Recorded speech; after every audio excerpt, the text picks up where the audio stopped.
Shalom, thanks for joining me. I'm going to continue Matthew chapter 2. First section was about how the wise men, the Magi, come to visit King Herod and then later come to the house and worship the toddler Jesus.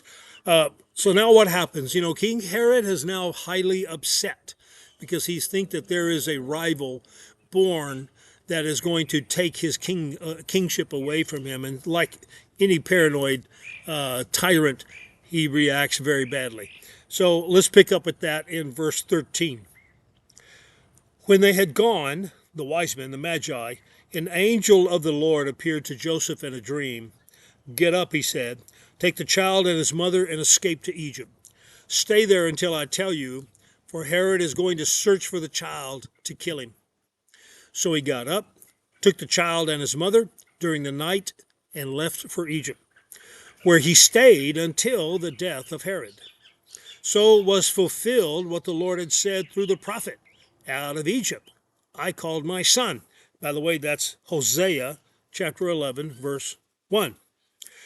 When Herod realized, this is verse 16, when Herod realized that he had been outwitted by the Magi, he was furious. And he gave orders to kill all the boys in Bethlehem and its vicinity who were 2 years old and under, in accordance with the time he had learned from the Magi. Then what was said through the prophet Jeremiah was fulfilled.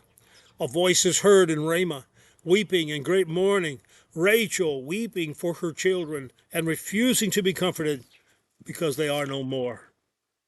Now, I'm going to end that little section right there and talk about some of these things here that are pretty important. First of all, notice again, it's an angel warning Joseph in a dream. There's the Old Testament Joseph in the book of Genesis who could interpret dreams. So I think that's pretty interesting that it is the child's father, stepfather actually, Joseph, who's receiving dreams. And he's paying attention to these dreams. In the first dream, it was God that told him that the child is the Messiah. And so Mary, and he did. He certainly did. And now he's being warned in a dream, just like the Magi were warned in a dream. Don't go back to Herod. So Joseph realizes this is a sense of urgency, because this is just a handful of miles away. It won't take Herod long before he realizes the danger that he's been tricked. So he gets Mary and he gets toddler Jesus. They now take their newfound wealth of gold, frankincense, and myrrh, and they hightail it down to Egypt that night. I mean, they didn't even wait for the sun to rise. They got up and went. They understood the urgency. It was not unusual, by the way, for Jews to spend time in Egypt, to sojourn in Egypt, to live there for a while. Egypt had become a place where they did a lot of traveling back and forth. Egypt was a place with a lot of commerce. There was a lot of trade back and forth. There are well-known records and well-known archaeological artifacts of various Jewish communities all along the River Nile. In many places, so that's not unusual to hear them go there. Now the question is how long did they stay there? If Jesus was born in 6 BC and King Herod died, we know this from records, King Herod died in 4 BC, that means at most, because they stayed in Egypt until King Herod died, that means at most Jesus was there for a handful of months. He was already a toddler living in the house. So they go down to Egypt. They are there only for a short period of time, not for a long period of time. So they come back afterwards. And by the way, that's significant because there is this fake called a pseudepigrapha document that is called the Infancy Gospel of Thomas, which claims that Jesus spent a boyhood, and that he grew up to be a boy in Egypt, and that they believe they lived there till he was 12, because that's the next thing that they talk about his childhood, is that Jesus is 12 years old in the temple. So this fake gospel, called the Gospel of Thomas, the Infancy Gospel of Thomas, claims that Jesus as a little toddler and a little boy was very experimenting with his powers of being God. And he would make little clay pigeons and then bring them to life. And then at one point, he and a little playmate were having some disagreement, and Jesus killed the little boy. And then the little boy's parents came to Mary and Joseph and said, "Hey, you got to control this Jesus, man.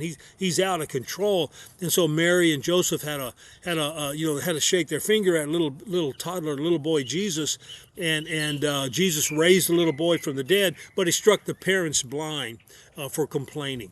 So that's the infancy gospel of Thomas. If you'd like to read that, you can just do a quick Google search, the infancy gospel of Thomas, and you can read it. It's very short. It's online. And once you read it, you realize, yeah, you can see why it was never included in Scripture, because it is genuine as a $3 bill, so you don't have to worry about it. Also, it's significant to note this too, the death of the infants and toddlers in Bethlehem. There are some population experts who estimate that it may have been anywhere from 12 to 20 little boys that were killed in Bethlehem, based on the idea of how big the population would have been in the first century. So, it may not have been a large number, but it's awful to think about that.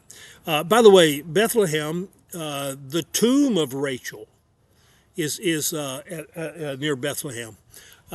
Jeremiah the prophet was writing these words about Rachel is weeping and can't be comforted for her children, because he was describing how then, in his lifetime, the Babylonians were conquering Jerusalem and taking everybody captive. And so he's talking about how people are crying and weeping and seeing their children killed, their grandparents, their mother, their dad, their brother, their sister, all these people being killed and being taken into captivity. And that's the description that Jeremiah is giving there. And the rabbis understood that that is also a reference to the coming of the Messiah. So they recognized this was a messianic prophecy, that somehow or another, at the birth of the Messiah and the arrival of the Messiah would also be a time of death and weeping and mourning and sadness. And it's awful to think that the death of babies and toddlers would actually be a part of God's plan of redemption for all of mankind. It's a sad thing to even think about it, but here it is. It is this what it is. Of course, we overlook the fact that God sent his son to die for us. Something to think about. All right, one more thing real quick before I get done with that. King Herod died in about 4 BC. All right, so after that, his son Archelaus ruled. I think I said everything I wanted to say on that section, so I'll see you in the third video, and we'll finish this up.